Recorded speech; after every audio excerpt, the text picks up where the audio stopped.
Good morning, dear students. Yesterday, some of the students asked me the doubt कि ma'am कोई जैसे आप हमें लेटर्स की पर्टिकुलर लैंग्वेज प्रोवाइड कराते हो कि हमारी स्टार्टिंग लाइन्स ये होनी चाहिए या एंडिंग लाइन्स ये होनी चाहिए, तो ऐसे ही आप हमें एनालिटिकल पैराग्राफ के लिए भी कोई ऐसी कोई लैंग्वेज प्रोवाइड कराए जिससे हमें लिखने में ईजी होगी. So here are some words I am giving you which you can use in your analytical paragraphs. Okay. अब बच्चे, मैंने आपको कहा था कि आपको एनालिटिकल पैराग्राफ आपके किसी चार्ट पे बेस या किसी लाइन चार्ट पे बेस या पाई चार्ट, जितने भी टाइप्स के आपके चार्ट्स होते हैं उन पे बेस्ड, या फिर कोई टेबल आपको गिवन होगा, तो ये सब तो आ ही सकते हैं. प्लस आउटलाइन के फॉर्म में भी आ सकता है कि जैसे आपको आर्टिकल्स आते थे तो उसमें आपको आउटलाइन गिवन होती थी एक आर्टिकल के लिए कि आप ये पॉइंट्स अपने आर्टिकल में लिख सकते हैं. ओके. तो ऐसा नहीं है कि आप सिर्फ उन 4 लाइंस तक ही बाउंड रहोगे. You can use your own points also. ठीक है, आपको लेंथ अपनी वही पूरी करनी है 100 to 120 वर्ड्स की. ओके. तो बस आपको ये है कि उस आउटलाइन से एक आइडिया मिल जाएगा कि हाँ, हमको किस बारे में ये पैराग्राफ लिखना है. That will be more easy. Otherwise option में आपको इनमें से कोई एक मिलेगा ही, या तो चार्ट वाला या पाई चार्ट वाला या लाइन वाला या टेबल वाला. Okay. Now look at some of these words कि आप कैसे अपने इंट्रोडक्शन पार्ट में या बॉडी पार्ट में कौन सी लैंग्वेज आप यूज कर सकते हो. Now see, first come to your introduction part. ठीक है. अब मैंने आपको प्रीवियस वीडियोस में भी एक्सप्लेन किया था कि आपने इंट्रोडक्टरी पार्ट में आपको इतना सब कुछ नहीं लिखना है. Only what you have to describe is कि about what you are writing your analytical paragraph, है ना. सिर्फ आपको ये चीज़ लिखनी है कि मेरे गिवन पैराग्राफ किस बारे में है. सिर्फ आपको बस ये 1, 2 या मैक्सिमम 3 लाइन्स में एक्सप्लेन करना है अपना इंट्रोडक्टरी पैराग्राफ. ओके. अब देखो, अब स्टार्टिंग लाइन्स आपकी क्या हो सकती हैं इसके लिए कि चार्ट गिवन होगा तो चार्ट गिवन अबाउट डिस्क्राइब्स. अब डिस्क्राइब्स के आगे वाली चीज़ आपको ज़रूर क्वेश्चन में गिवन होगी, आप वहाँ से भी थोड़ा हिंट ले सकते हो. ओके. तो ये इतनी कोई मुश्किल चीज़ नहीं है कि मैम इंट्रोडक्शन पैराग्राफ में हम क्या लिखें.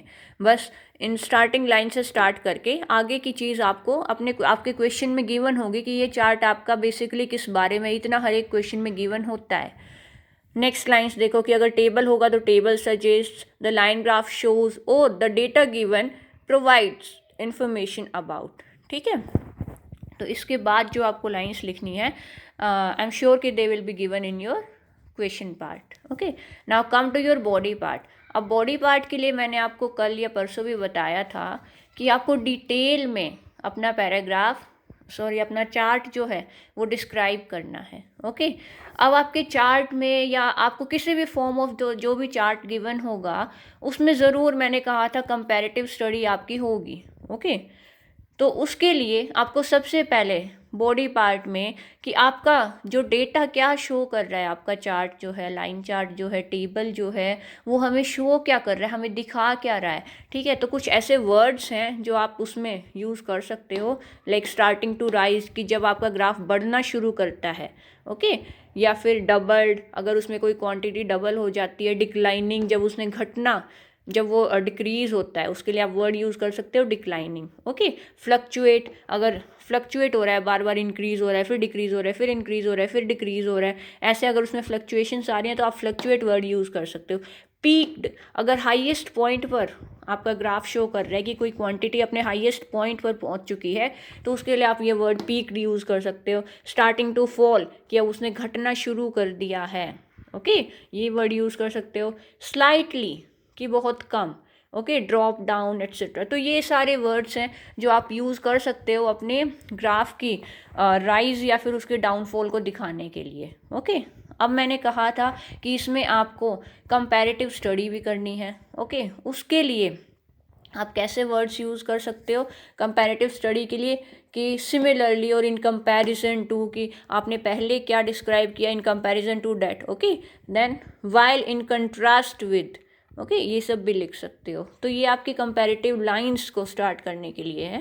अब आपकी क्वांटिटी होगी उसमें, जिसे आप बताने के लिए कि बिल्कुल इसके पास की या इसके नियर की या अप्रोक्सीमेटली या सबसे कम या सबसे हाईएस्ट, वो चीज़ें डिस्क्राइब, अपनी क्वांटिटी को डिस्क्राइब करने के लिए the highest, the lowest, very close to, almost equal to, okay, या फिर रफली इतनी थी, या 1/3 है इसके, 1/4 है, 1/5 है, जितनी भी उसमें शो हो रही है according to your data, okay, और अप्रॉक्सीमेटली इतनी नज़र आ रही है, एट्सेट्रा। तो ऐसे वर्ड्स अपनी क्वांटिटी को डिस्क्राइब करने के लिए यू कैन यूज़, ओके।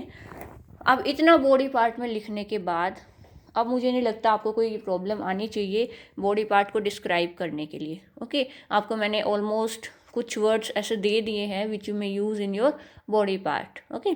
सिर्फ आपको जो भी आपको देख के, अपने चार्ट को देख कर कि इस साल में इतना हुआ, हाँ, फिर इसके कंपैरिजन में नेक्स्ट ईयर में ये हुआ, या ओवरऑल ये चीज़ें दिखाई दे रही हैं, ओके, ये चीज़ें आपको अपने बॉडी पार्ट में अच्छे से एक्सप्लेन कर देनी है। इतनी कोई आपको हाई लैंग्वेज यूज़ करने की ज़रूरत नहीं है। इसमें ईजिली आपको 5 marks you can gain easily, very easily, okay.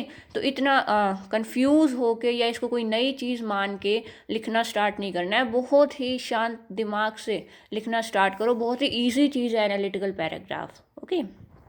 Then come to your conclusion part. अब कंक्लूजन में मैंने आपको कहा था कि ओवरऑल स्टडी करने के बाद, अपने ग्राफ को स्टडी करने के बाद आपको ऐसा क्या लगा, ओके, कि मेरे ग्राफ से मुझे क्या इन्फॉर्मेशन मिल रही है कि अगर वो कॉन्टीन्यूस इंक्रीज़ हो रहा है या कॉन्टीन्यूस डिक्रीज़ हो रहा है तो उससे क्या फ़र्क पड़ रहा है, क्या पता लग रहा है, ओवरऑल जो आपको रिज़ल्ट उससे पता चलता है, ओके। वो चीज़ आपको अपने कंक्लूजन पार्ट में एक्सप्लेन करनी है।